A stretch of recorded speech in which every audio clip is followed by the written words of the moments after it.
स्वागत है आप सभी का ई लर्निंग विद दुर्गेश में। सीडीपी की इस महत्वपूर्ण क्लास में मैं मुकेश आप सभी का स्वागत करता हूँ। जल्दी से जितने भी साथी हैं फटाफट लाइव आ जाइए। आप सभी के लिए ये क्लास बेहद महत्वपूर्ण है, क्योंकि आगामी जितने भी शिक्षक संबंधित परीक्षाएं होने वाली हैं उन सभी को दृष्टिकोण में ध्यान में रखते हुए हम सभी लोग सीडीपी की एक बेस्ट क्लास आपके लिए लेकर आए हैं, जहां से आपको परीक्षा में निश्चित तौर पे मदद मिलने वाली है। फ्रेंड, स्वयं जुड़े और वीडियो को अपने सभी साथियों तक शेयर करिएगा। जितने भी मित्र, बंधु, भाई, सखा जितने भी आपके हैं सभी तक वीडियो को शेयर करिएगा, क्योंकि यह सभी के लिए बेहद महत्वपूर्ण वीडियो है। चलिए फ्रेंड, क्लास को प्रारंभ करते हैं। एक बहुत ही महत्वपूर्ण फ्रेंड, जो साथी जीन पियाजे से परिचित हैं उनके लिए क्वेश्चन बेहद सिंपल है। जल्दी से आंसर कमेंट करेंगे कि जीन पियाजे के संज्ञानात्मक विकास की अवस्थाओं के अनुसार जिसमें पूर्व प्रत्यात्मक काल जाना जाता है, निम्न में से किससे संबंधित है। जी हाँ फ्रेंड, कह रहे हैं पूर्व प्रत्यात्मक काल के नाम से जाना जाता है, किससे संबंधित है। इंद्रिय गतित अवस्था से, मूर्त संक्रियात्मक अवस्था से, पूर्व संक्रियात्मक अवस्था से, औपचारिक संक्रियात्मक अवस्था से। क्वेश्चन फ्रेंड बेहद इजी है। जीन पियाजे, जिसको संज्ञानात्मक विकास के जनक कहा जाता है, स्विट्जरलैंड के एक मनोवैज्ञानिक हैं। इन्हें विकासात्मक मनोवैज्ञानिक भी कहा जाता है। जी हाँ, विकासात्मक मनोविज्ञान के जनक के तौर पर भी इनका नाम प्रसिद्ध है। इन्होंने 4 अवस्थाओं में बांटकर जो है बालक का अध्ययन किया था। वो 4 अवस्थाएं इंद्रिय जनित है, मूर्त संक्रियात्मक, पूर्व संक्रियात्मक और औपचारिक, चारों यहाँ पर दिए गए हैं। तो उसी के हिसाब से किसको इन्होंने पूर्व प्रत्यात्मक अवस्था या काल माना था। इस क्वेश्चन नंबर फर्स्ट के लिए फ्रेंड सभी साथी फटाफट आंसर कमेंट करके बताएंगे इस क्वेश्चन का सही जवाब क्या है। जल्दी जल्दी लाइव आ जाइए और जल्दी जल्दी आंसर कमेंट करके बताइए। प्रत्येक क्वेश्चन के लिए सभी साथी निश्चित तौर पर आंसर कमेंट करेंगे, क्योंकि यह कमेंट आपके सही डायरेक्शन को हमें बताएगा कि किस डायरेक्शन में आपकी तैयारी चल रही है। चलिए, विकल्प नंबर फर्स्ट के लिए आंसर कमेंट करके बताएं फ्रेंड, क्या है इसका सही जवाब। जी हाँ, बिल्कुल सी सी सी सी, बहुत बढ़िया। पूर्व संक्रियात्मक आंसर आने प्रारंभ हो चुके हैं। पूर्व संक्रियात्मक अवस्था। और भी सभी साथी फटाफट आंसर कमेंट करके बताएं इस क्वेश्चन का सही जवाब क्या है। जी हाँ फ्रेंड, पूर्व संक्रियात्मक अवस्था जिसकी समय सीमा इन्होंने निर्धारित की थी 2 से 7 वर्ष। जी हाँ फ्रेंड, 2 से 7 वर्ष। जी हाँ, इंद्रिय जनित अवस्था 0 से 2 वर्ष, मूर्त संक्रियात्मक 7 से 11 वर्ष और औपचारिक 11 से 15 वर्ष या 16 वर्ष। ये इनकी जो है अवस्था विभाजन था।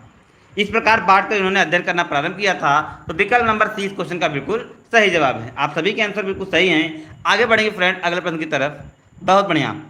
एक व्यक्ति जीवन में नाम और प्रसन्नता कमाने की इच्छा रखता है, यह किस प्रकार की अभिप्रेरणा है। जी हाँ फ्रेंड, एक व्यक्ति जीवन में नाम और प्रसन्नता कमाने की इच्छा रखता है, यह किस प्रकार का अभिप्रेरक है। आंतरिक प्रेरक है, बाह्य प्रेरक है, दैहिक प्रेरक है या मनोवैज्ञानिक प्रेरक है। फ्रेंड बिल्कुल सिंपल सा क्वेश्चन है, आसानी से आप फटाक इसका आंसर कमेंट करके बता दीजिएगा। जी हाँ भाई, नाम प्रसन्नता किसके द्वारा मिलती है, समाज के द्वारा। तो समाज एक बाहरी तत्व है। नाम, प्रतिष्ठा, सम्मान, पुरस्कार, ये सारी चीज़ें एक व्यक्ति को, एक बालक को समाज प्रदान करता है। तो समाज क्या है, समाज एक बाह्य प्रेरक है। तो विकल्प नंबर बी वाले सभी साथियों के जवाब बिल्कुल सही हैं कि बाह्य प्रेरक, B is the right answer. B इस क्वेश्चन का बिल्कुल सही जवाब है। नाम प्रसन्नता कमाने की जो इच्छा है वह एक प्रकार का बाह्य प्रेरक है। विकल्प नंबर बी इस क्वेश्चन का बिल्कुल सही जवाब है। आगे बढ़िए फ्रेंड, हम में से कुछ लोग जो है लंबे हैं, कुछ लोग जो छोटे हैं, कुछ लोग जो गोरे हैं, कुछ लोग जो काले हैं, कुछ लोग मजबूत हैं और कुछ लोग कमजोर हैं। यह कथन स्थापित किस सिद्धांत पर स्थापित है। बुद्धि व लैंगिक भिन्नता पर, बुद्धि व प्रजाति भिन्नता पर, व्यक्तिगत भिन्नता पर या व्यक्ति प्रतिशीलता पर। बिल्कुल सिंपल क्वेश्चन है फ्रेंड, जल्दी से अपने आंसर कमेंट सेक्शन में आप टाइप कर दीजिए, क्योंकि इससे सिंपल क्वेश्चन हो नहीं सकता। अरे भाई, कुछ लोग लंबाई में भिन्न हैं, कुछ छोटे हैं, कुछ गोले हैं, कुछ काले हैं, कुछ मजबूत हैं, कुछ कमज़ोर हैं, कुछ बलशाली हैं, कुछ कमज़ोर हैं, बलहीन हैं। तो ये जाहिर सी बात है, बिल्कुल आप सभी लोग समझ रहे हैं। इसको व्यक्तिगत भिन्नता के अलावा और कुछ नाम हम नहीं देंगे, क्योंकि इसका जवाब भी वही है, व्यक्तिगत भिन्नता। व्यक्तिगत भिन्नता फ्रेंड इसी आधार पर विभाजित की गई है कि प्रत्येक व्यक्ति में, इस संसार में जितने भी व्यक्ति हैं, किसी भी 2 व्यक्ति में समानता नहीं पाई जाती है। उनमें कुछ न कुछ भिन्नता अवश्य होती है, जो उसको व्यक्तिगत भिन्नता की कैटेगरी में खड़ा करता है। तो विकल्प नंबर 30 इसलिए इसका बिल्कुल सही जवाब है। आप सभी के आंसर बिल्कुल सही हैं। सी वाले जितने भी मेरे साथी हैं सभी के जवाब बिल्कुल 100% सही हैं। बस इसी तरीके से फ्रेंड दिमाग लगाकर सही आंसर कमेंट करिए। आप निश्चित ही एक पॉजिटिव एनर्जी के साथ आगे बढ़ेंगे और अपनी तैयारी को और भी बेहतर बनाएंगे। संतुष्ट कार्यक्रम जरूरी होते हैं कमजोर अधिगमकर्ताओं के लिए, प्रतिभाशाली बालकों के लिए, साधारण बालकों के लिए, शारीरिक रूप से अयोग्य बालकों के लिए। जी हाँ फ्रेंड, संतुष्ट कार्यक्रम किनके लिए जरूरी होते हैं? आंसर कमेंट करके बताइएगा कि संतुष्ट कार्यक्रम किनके लिए जरूरी होते हैं? कमजोर अधिगमकर्ताओं के लिए, प्रतिभाशाली बालकों के लिए, साधारण बालकों के लिए, शारीरिक रूप से अयोग्य बालकों के लिए। जल्दी जल्दी आंसर कमेंट करके बताएं फ्रेंड, क्वेश्चन का सही जवाब क्या है। संतुष्ट कार्यक्रम की बात कर रहे हैं। चलिए डी डी डी, कुछ लोग बी भी कमेंट कर रहे हैं। देखिए संतुष्ट कार्यक्रम, देखिए शारीरिक रूप से अयोग्य बालकों के लिए विशेष कार्यक्रम चलाया जाता है, न कि संतुष्ट कार्यक्रम चलाया जाता है। जो शारीरिक रूप से विशिष्ट होते हैं उनके लिए एक विशेष प्रकार का कार्यक्रम चलाया जाता है, न कि संतुष्ट कार्यक्रम चलाया जाता है। यह चलाया जाता है फ्रेंड साधारण बालकों के लिए, साधारण बालकों के लिए चलाया जाता है। इसमें उनको शिक्षक द्वारा संतुष्ट करने का प्रयास किया जाता है, अर्थात उनकी जितनी समस्याएं हैं, जितने उनके प्रश्न हैं, उन प्रश्नों के उत्तर देने का प्रयास किया जाता है। तो विकल्प नंबर सी इस क्वेश्चन का बिल्कुल सही जवाब है। सी इस क्वेश्चन का बिल्कुल सही आंसर है। आगे बढ़िए फ्रेंड, चिंतन शक्ति के विकास की प्रक्रिया में निम्न में से कौन सा कथन गलत है? ज्ञान अनुभव की इष्टता, इष्टता प्रेरणा, श्रेष्ठ स्वतंत्रता व लचीलापन, कम बुद्धि व ज्ञान। फटाक से बताएं फ्रेंड, चिंतन शक्ति के विकास की प्रक्रिया में कौन सा कथन गलत है? ज्ञान व अनुभव, इष्टता, इष्ट या प्रेरणा, यथेष्ट स्वतंत्रता व लचीलापन, कम बुद्धि व ज्ञान। जी हाँ, बात कर रहे हैं चिंतन शक्ति के विकास की। उस दृष्टिकोण से फ्रेंड अपने आंसर कमेंट करिएगा, क्या है इसका सही जवाब। यह ज्ञान और अनुभव की इष्टता, ये तो बिल्कुल सही है। इष्ट अप्रेरणा, यह भी बिल्कुल सही है। यथेष्ट स्वतंत्रता व लचीलापन, यह भी बिल्कुल सही है। चिंतन शक्ति में कम बुद्धि व ज्ञान वाला जो पोर्शन है यह गलत है, क्योंकि कम बुद्धि व ज्ञान की आवश्यकता चिंतन शक्ति के दौरान नहीं होती है। कहने का मतलब जो कम बुद्धि व ज्ञान वाला व्यक्ति होता है, बालक होता है, वह चिंतन नहीं कर सकता। इसलिए विकल्प नंबर डी इस क्वेश्चन का बिल्कुल सही जवाब है। C D the right answer friend. I hope आप ही सारे क्वेश्चन सभी लोगों के डी बिल्कुल सही हैं। डी वाले सब जवाब 100% सही हैं। अगला क्वेश्चन फ्रेंड, वंशानुक्रम। जी हाँ फ्रेंड, वंशानुक्रम के संदर्भ में गलत कथन निम्न में से कौन सा है? वंशानुक्रम बालक का लिंग निर्धारित करता है, यह शारीरिक संगठन में महत्वपूर्ण योगदान देता है, यह जुड़वा बच्चों के जन्म में योगदान देता है, इसमें रुचि, अभिवृत्ति, पसंद नापसंद तथा मस्तिष्क की संवेदनाओं की भावनाएं समाहित होती हैं। बताइए फ्रेंड, कह रहे हैं वंशानुक्रम में कौन सा कथन गलत है? फटाफट आंसर कमेंट कर बताएं कि वंशानुक्रम के संदर्भ में कौन सा कथन यहाँ पर गलत है। जल्दी जल्दी आंसर कमेंट सेक्शन में टाइप करेंगे। इस क्वेश्चन का सही जवाब क्या है? देखिए वंशानुक्रम बालक के निर्धारित करता है। बिल्कुल भैया, एक्स एक्स होगा तो बालक होगा, X Y sorry X X होगा तो बालिका होगी, लड़की होगी, और एक्स वाई हो गया तो लड़का होगा। तो जाहिर सी बात है, फैक्टर है। यह शारीरिक संगठन में महत्वपूर्ण योगदान है। बिल्कुल, वंशानुक्रम का क्या होता है कि जैसे क्या होता है कि कुछ न कुछ अंश उसमें क्या होते हैं, आपके जीन के माध्यम से, डीएनए के माध्यम से एक पीढ़ी से दूसरी पीढ़ी में गुणों का स्थानांतरण होता है। उसमें शारीरिक विकास के भी कुछ संगठन के गुण जो है उसमें स्थानांतरित होते हैं। जुड़वा बच्चों के जन्म में योगदान देता है, भाई बिल्कुल योगदान देता है। आप जानते हैं कि जब ये जाइगोट होता है, जब मतलब युग्मज मतलब क्या है, जुड़वा बच्चे मतलब दो प्रकार का जो है, आप कह सकते हैं कि जाइगोट की जो प्रक्रिया होती है कि मतलब भ्रूण में दो डीएनए एक्स एक्स और वाई वाई मतलब एक साथ जब बनते हैं तो जुड़वा बच्चे की भी संभावना उसमें बनती हैं। तो बिल्कुल डी वाला जो जवाब हमारा बिल्कुल सही है कि यह गलत है। इसका रुचि, अभिवृत्ति, पसंद नापसंद, मस्तिष्क की संवेदनाएं, भावनाएं समाहित होती हैं। यह वंशानुक्रम का पार्ट नहीं है, बल्कि यह वातावरण का पार्ट है। यह वातावरण का पार्ट है, इसमें वंशानुक्रम से कोई लेना देना नहीं है। इसलिए विकल्प नंबर डी इस क्वेश्चन का बिल्कुल सही जवाब है। डी द राइट आंसर कि इसमें रुचि अभिवृत्ति की जो बातें हैं यह वातावरण से बच्चा ग्रहण करता है, वंशानुक्रम से। तो उसके जेनेटिक संबंधित सारे जो लक्षण होते हैं वह वंशानुक्रम द्वारा उसमें स्थानांतरित होते हैं। अगला क्वेश्चन, निम्न में से कौन सा रचनात्मक आकलन का उपकरण नहीं है? दत्तकार, मौखिक प्रश्न, अवधि परीक्षा, प्रश्न व खेल। जी हाँ फ्रेंड, रचनात्मक आकलन का एक उपकरण नहीं है। बताएं फ्रेंड, मौखिक प्रश्न तो है, प्रश्न व खेल भी है, अवधि और परीक्षा भी है। जो नहीं है फ्रेंड वह है दत्तकार। दत्तकार का संबंध रचनात्मक आकलन से नहीं है फ्रेंड, इसलिए विकल्प नंबर ए इस क्वेश्चन का बिल्कुल सही जवाब है। दत्तकार का आकलन जो है वह आपके रचनात्मक आकलन से नहीं है उसका संबंध, इसीलिए विकल्प नंबर ए इस क्वेश्चन का बिल्कुल सही जवाब है। अगला प्रश्न है, विज्ञान में मूल्यांकन पूर्णतः वैज्ञानिक तथा बहुविकल्पी परीक्षण होना चाहिए, विद्यार्थी की क्रियाकलापों के अंत में होना चाहिए, सभी क्रियाकलापों का एकीकृत भाग होना चाहिए, केवल विषय व प्रत्ययों को शामिल करें तथा प्रक्रिया को आवृत्ति को छोड़ दें। बताया फ्रेंड कौन सा इस क्वेश्चन का सही जवाब है।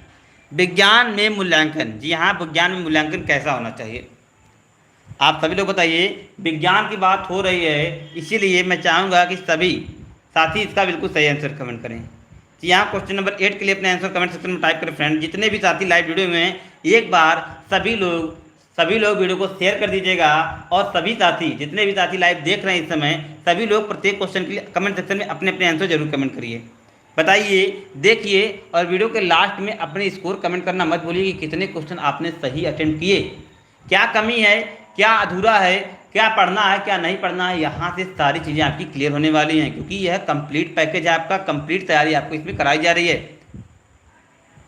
बिल्कुल बिल्कुल, बहुत बढ़िया भैया। विकल्प नंबर सी वाले सभी साथियों के जवाब सही हैं, क्योंकि भैया सभी क्रियाकलापों को एकीकृत भाग होना चाहिए। कहने का मतलब, विज्ञान का मतलब होता है क्रियाकलाप, मतलब ज़्यादा से ज़्यादा क्रियाकलापों के द्वारा बच्चों को इसमें सिखाया जाता है, तो उन सभी का एकीकृत भाग होना चाहिए। कहने का मतलब कि जो विभिन्न प्रकार की क्रियाकलाप कराए जा रहे हैं, उनको जब एक सामूहिक करेंगे तभी तो एक उद्देश्य की प्राप्ति होगी। इसीलिए विकल्प नंबर सी को हम लोगों ने चुना है, जो कि बिल्कुल सही है। सी वाला जवाब बिल्कुल सही है। आप सभी के जवाब सही हैं भाई, जितने भी लोग कमेंट कर रहे हैं सभी के जवाब सही हैं। जी हाँ, सी इज द राइट आंसर। बुद्धि समावेश करती है, जी हाँ, बुद्धि समावेश करती है। किसका करती है समावेश भैया? अवसारी चिंतन का, अभिसारी चिंतन का, समालोचित चिंतन का, या विचारशील चिंतन का? बताइए फ्रेंड, बुद्धि समावेश करती है किस प्रकार के चिंतन का? बुद्धि किस प्रकार के चिंतन का समावेश करती है? फटाफट आंसर कमेंट करके बताएं फ्रेंड कि बुद्धि किस प्रकार के चिंतन का समावेशन अपने अंतर्गत करती है? ए ए ए ए ए अवसारी अवसारी अवसारी। चलिए, बिल्कुल विकल्प नंबर ए ज़्यादातर आंसर कमेंट में आ रहे हैं। जल्दी जल्दी आंसर कमेंट करके बताएं फ्रेंड। ए ए ए ए। चलिए भैया, देखिए, बुद्धि का जो समावेशन होता है फ्रेंड, वह अभिसारी चिंतन में होता है, न कि अवसारी चिंतन में होता है। विकल्प नंबर 20 क्वेश्चन का बिल्कुल सही जवाब है भैया। बुद्धि का जो समावेशन होता है वह अभिसारी चिंतन में होता है, न कि अवसारी चिंतन में। विकल्प नंबर 20 क्वेश्चन का बिल्कुल सही जवाब है। बुद्धि समावेश करती है, क्वेश्चन को ध्यान से पढ़िए कि बुद्धि समावेश करती है, मतलब जब हम सृजनात्मकता की बात करते हैं तो उसी समय बुद्धि का समावेशन होता है। इसीलिए विकल्प नंबर 20 क्वेश्चन का बिल्कुल सही जवाब हो जाएगा। दुर्बलीकरण बाधा है, दुर्बलीकरण बाधा है शारीरिक स्तर का, कार्यात्मक स्तर का, सामाजिक स्तर का, या शैक्षिक स्तर का? तो दुर्बलीकरण फिर किस प्रकार की बाधा है? आंसर कमेंट करके बताइए कि दुर्बलीकरण किस स्तर की बाधा है। अवसारी चिंतन होना चाहिए, जी हाँ, बिल्कुल देखेंगे इसको जरा सा कि अवसारी चिंतन, आप काफ़ी लोग कमेंट कर रहे हैं तो थोड़ा सा प्रश्न चिन्ह हो जाता है कि अवसारी चिंतन ही होना चाहिए क्या? जी हाँ। चलिए, फिलहाल इस क्वेश्चन के लिए अपने आंसर कमेंट करिए। दुर्बलीकरण बाधा है शारीरिक स्तर में, कार्यात्मक स्तर में, सामाजिक स्तर में, शैक्षिक स्तर में? D D D D. अरे भैया, दुर्बलीकरण कार्यात्मक स्तर की बाधा है। जब कोई क्रियाकलाप प्रारंभ होता है, जब कोई कार्य प्रारंभ होता है, उसमें यह प्रतीत होता है कि किस प्रकार की बाधा उत्पन्न हो रही है। दुर्बलीकरण या सबलीकरण? दुर्बलीकरण बाधा यह कार्यात्मक प्रगति का है, कार्यात्मक स्तर का है। इसलिए विकल्प नंबर 20 क्वेश्चन का बिल्कुल सही जवाब है। अगला क्वेश्चन फ्रेंड, पियाजे के संज्ञानात्मक सिद्धांत में अवस्थाओं का, चलिए इसको थोड़ा सा कह रहे हैं, पियाजे के संज्ञानात्मक सिद्धांत की अवस्थाओं का क्रम निम्न है। संवेगात्मक काल, मूर्त संक्रिया काल, संवेगात्मक काल, मूर्त संक्रियात्मक काल, पूर्व संक्रियात्मक काल, औपचारिक काल। दूसरा है संवेगात्मक काल, पूर्व संक्रियात्मक काल, मूर्त संक्रियात्मक काल, औपचारिक काल। पूर्व संक्रियात्मक काल, संवेगात्मक काल, मूर्त संक्रियात्मक, औपचारिक। पूर्व संक्रियात्मक, देखिए भैया, विकल्प नंबर 20 का बिल्कुल सही जवाब है।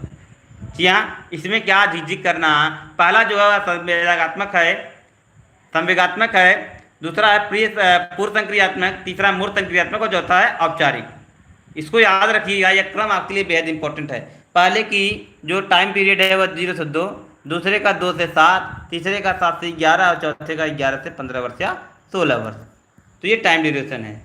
Sensory motor stage, pre operational stage, pre operational stage,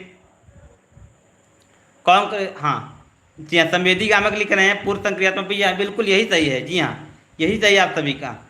विकल्प नंबर बी वाले सभी साथियों के जवाब बिल्कुल सही हैं, ध्यान से देख लीजिएगा, वही सही है। संवेदी गामक या इंद्रजनित, पूर्व संक्रियात्मक, मूर्त संक्रियात्मक या औपचारिक, जी हाँ। Concrete operational stage, formal operational stage, जी हाँ, कॉन्क्रीट ऑपरेशनल स्टेज और फॉर्मल ऑपरेशनल स्टेज, मूर्त संक्रियात्मक अवस्था, अमूर्त संक्रियात्मक अवस्था, जी हाँ बिल्कुल। आगे बढ़िए फ्रेंड, समावेशित विद्यालय, जी हाँ, समावेशित विद्यालय योजना के संदर्भ में कौन सा कथन गलत है? समानता की भावना का विकास, धनात्मक आत्मसम्मान का विकास, विशेष आवश्यकता वाले विद्यार्थियों की आत्महीनता के भावना का विकास, विशेष बालकों की नैतिक आचरण को उठाना। पूछा जा रहा है फ्रेंड कि समावेशित विद्यालय योजना के अंतर्गत कौन सा कथन गलत है? समान भावना का विकास बिल्कुल सही है, धनात्मक आत्मसम्मान का विकास यह भी बिल्कुल सही है, विशेष आवश्यकता वाले विद्यार्थियों की आत्महीनता का भावना का विकास, भाई ये भी तो गलत है, ये कैसे आप कर सकते हैं? यही क्वेश्चन गलत है। विशेष आवश्यकता वाले बच्चे को आत्महीनता की भावना का विकास नहीं किया जा सकता है, बल्कि उनके आत्मगौरव की भावना का विकास करना है, न कि उनकी आत्महीनता का। इसीलिए यह कथन हमारा गलत हो गया। आप सभी के जवाब बिल्कुल सही हैं, सी द राइट आंसर, विशेष आवश्यकता वाले विद्यार्थियों की आत्महीनता की भावना का विकास। विकल्प नंबर 30 क्वेश्चन का बिल्कुल सही जवाब है। चिंतन अनिवार्य रूप से एक क्रियात्मक गतिविधि है, एक भावात्मक गतिविधि है, एक संज्ञानात्मक गतिविधि है, एक मनोगतिक गतिविधि है। यह क्वेश्चन मेरे लगभग जितने भी साथी हैं लाइव, सभी के कमेंट होने चाहिए सही। चिंतन अनिवार्य रूप से क्या है? क्रियात्मक गतिविधि है, भावात्मक गतिविधि है, संज्ञानात्मक गतिविधि। बहुत बढ़िया, आंसर आने प्रारंभ हो चुके हैं। जी हाँ बिल्कुल, बहुत अच्छा आंसर आ रहा है, संज्ञानात्मक गतिविधि। भाई चिंतन का संबंध सीधा सीधा संज्ञान से होता है। जिस बालक का संज्ञान जितना विकसित है उसका चिंतन उतना विकसित होगा, जिस बालक का संज्ञान जितना कम विकसित है उसका चिंतन उतना कम होगा।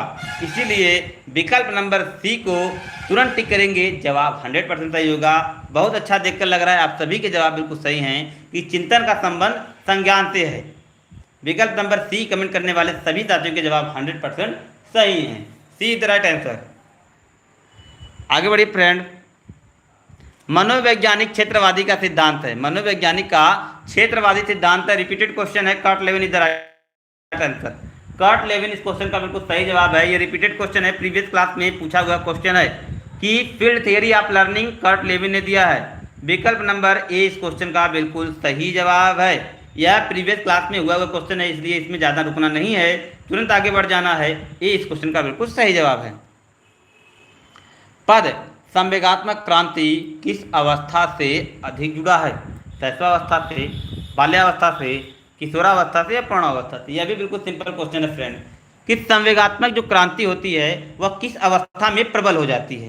कहने का मतलब फ्रेंड कि संवेगात्मक जो संवेग प्रवर्तन की क्षमता होती है वह किस अवस्था में प्रबल हो जाती है? शैशवावस्था में, बाल्यावस्था में, किशोरावस्था में, प्रौढ़ावस्था में? झूठ बोलना, चोरी करना, ईश्वर पर विश्वास, धर्म पर विश्वास, वीर पूजा की भावना, ये सारी विशेषताएं किस अवस्था की हैं? जी हाँ, वीर पूजा की भावना, ईश्वर में विश्वास, आस्था अनास्था, ये सारी जिस विशेषताएं हैं वही है आपका बिल्कुल विकल्प नंबर सी राइट आंसर। किशोरावस्था में विभिन्न प्रकार के संवेग जागृत होने लगते हैं, इसीलिए इसको संवेगात्मक क्रांति की अवस्था के नाम से जाना जाता है। विकल्प नंबर सी इस क्वेश्चन का बिल्कुल सही जवाब है। घनिष्ठ मित्र बनाने की प्रवृत्ति, उसके बाद नेता बनने की जो प्रवृत्ति होती है, तमाम बहुत सारी विशेषताएं होती, सारी इसी में आकर जो है जागृत हो जाते हैं। आगे बढ़िए फ्रेंड, किसने बहुविद्युत सिद्धांत को प्रतिपादित किया था? किसने बहुविद्युत सिद्धांत को प्रतिपादित किया था? अल्फ्रेड वी ने, हार्वर्ड गार्डनर, फ्रांसिस गाल्टन या वी.एस. ब्लूम? वी.एस. ब्लूम।